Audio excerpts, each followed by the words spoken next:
मित्रों नमस्कार। मैं अर्जुन वर्मा और आप देख रहे हैं दी अर्जुन वर्मा शो। आज हम झारखंड चुनाव 2024 में भाजपा की करारी हार का विश्लेषण करेंगे। आखिर क्यों हार हुई? मित्रों, झारखंड विधानसभा चुनाव में भाजपा की करारी हार ने सभी को चौंका दिया। क्या यह हार अचानक हुई या इसके पीछे कई वर्षों की गलत नीतियां और रणनीतिक चूक थी? क्या भाजपा की हार का कारण संगठन की कमजोरी थी या फिर विपक्ष की मजबूत रणनीति?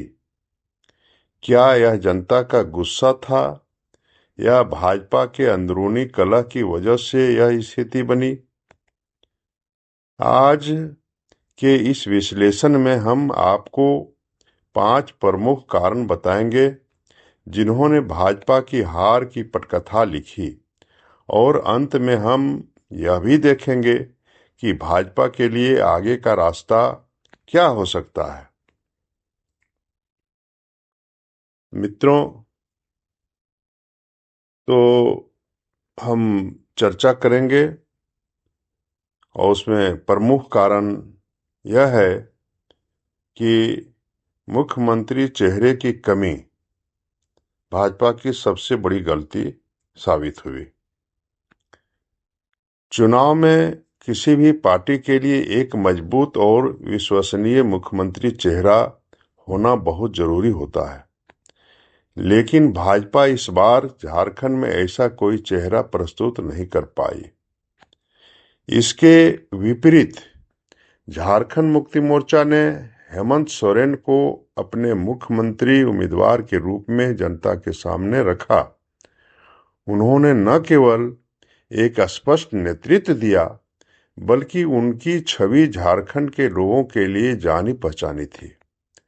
दूसरी ओर भाजपा के पास कोई स्पष्ट नेता नहीं था, जिससे मतदाताओं में भ्रम की स्थिति बनी। इससे कई वोट झामुमो और कांग्रेस गठबंधन की ओर शिफ्ट हो गए। दूसरा कारण है स्थानीय नेतृत्व की अनदेखी की गई, जिससे भाजपा को नुकसान हुआ। भाजपा की बड़ी गलती यह थी कि उसने अपने स्थानीय नेताओं को उचित सम्मान नहीं दिया।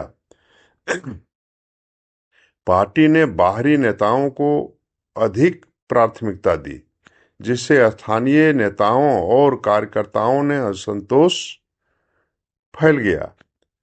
झारखंड में भाजपा का एक बड़ा समर्थक वर्ग है, लेकिन इस चुनाव में कार्यकर्ताओं में जोश की कमी दिखी। कई स्थानीय नेताओं को टिकट नहीं दिया गया, स्थानीय नेताओं की अनदेखी की गई, जिससे नाराज कार्यकर्ताओं ने खुलकर विरोध किया। इसका फायदा विपक्ष को मिला, जिसने अपने क्षेत्रीय नेताओं को चुनावी मैदान में उतारा और जनता से सीधा जुड़ाव बनाया।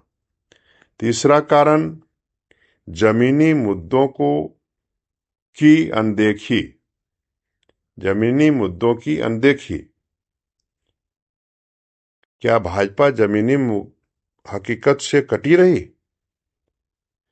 भाजपा ने इस चुनाव में अपने प्रचार को राष्ट्रीय मुद्दों तक सीमित रखा।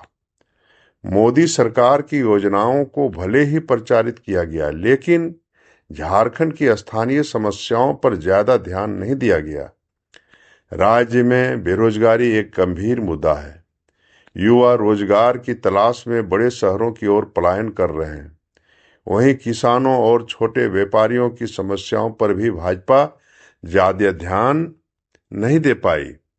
झारखंड के आदिवासी समाज को भी भाजपा से शिकायतें थी। भूमि अधिग्रहण और खनन नीति जैसे मुद्दों पर विपक्ष ने भाजपा के खिलाफ माहौल बनाया, जिसका असर नतीजों में दिखा। चौथा कारण महिला वोटर्स की नाराजगी भाजपा के लिए बहुत बड़ा झटका साबित हुआ। इस चुनाव में महिला मतदाताओं का झुकाव भाजपा से कम होकर विपक्षी गठबंधन की ओर अधिक दिखा। इसका एक बड़ा कारण झामुमो सरकार की मैया सम्मान योजना रही, जिसमें महिलाओं को अधिक सहायता दी गई। भाजपा ने महिला वोटर्स के लिए कोई ठोस योजना नहीं पेश किया। यही वजह रही कि इस बार महिला वोटर झामुमो कांग्रेस गठबंधन के साथ अधिक जुड़ी। और पांचवा कारण है आंतरिक कलह और अति आत्मविश्वास।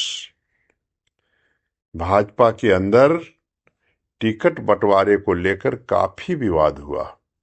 कई वरिष्ठ नेताओं को दरकिनार किया गया, जिससे पार्टी के भीतर असंतोष बढ़ा। इसके अलावा भाजपा इस चुनाव को हल्के में लेती दिखी। पार्टी को विश्वास था कि वह अपनी पुरानी रणनीति से जीत हासिल कर लेगी, लेकिन जमीनी हकीकत अलग थी। विपक्ष ने मजबूती से प्रचार किया और जनता की नब्ज पकड़ी। इस अति आत्मविश्वास और गुटबाजी का नतीजा हार के रूप में सामने आया। तो भाजपा को इससे क्या सबक लेने की जरूरत है? झारखंड में भाजपा की हार से कई सबक लिए जा सकते हैं। जैसे पहला सबक है, भाजपा को स्थानीय नेतृत्व को मजबूत करना होगा।